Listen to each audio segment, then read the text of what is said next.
Viewer क्या हाल है? ठीक है तो भी ऐसे ठीक है।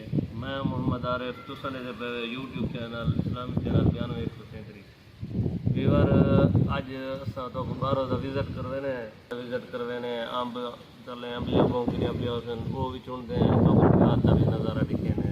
बाकी अल्लाह खैर करे जो कौन नज़ारा दिखे ने पे ये अपना अनार दिखे ना पे तो को अनार दिखा है सारा अनार फल चाती पे माशाल्लाह बहुत सारा ये तो फल दिखे पे अनार का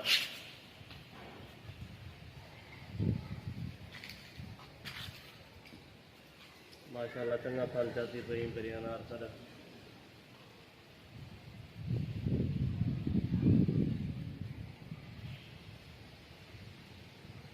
अंधार बहुत मिला करे बारिश का इम्कान है। उम्मीद काफ़ी आज बारिश आसी बाकी अल्लाह खैर करे।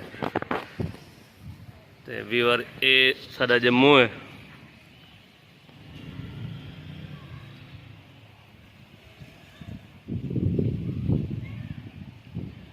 ये बाहर तो निज़ाम दिखने पे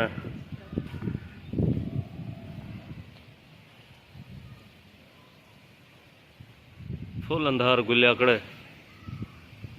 हूँ वेंदे पे अंब तले अंबलियां चुनते हैं अब तले अंबलियां पौंकड़ियां पिया तक वो भी दिखे ने उत्थों का माहौल देहात का खालस नज़ारा।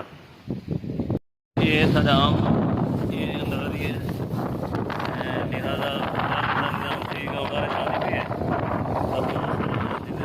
अल्लाह खैर करे। ये अंबलियां चुनी कने ये अपने अंबलियां बाकी अल्लाह खैर करे। बारिश आनी भी है हम घर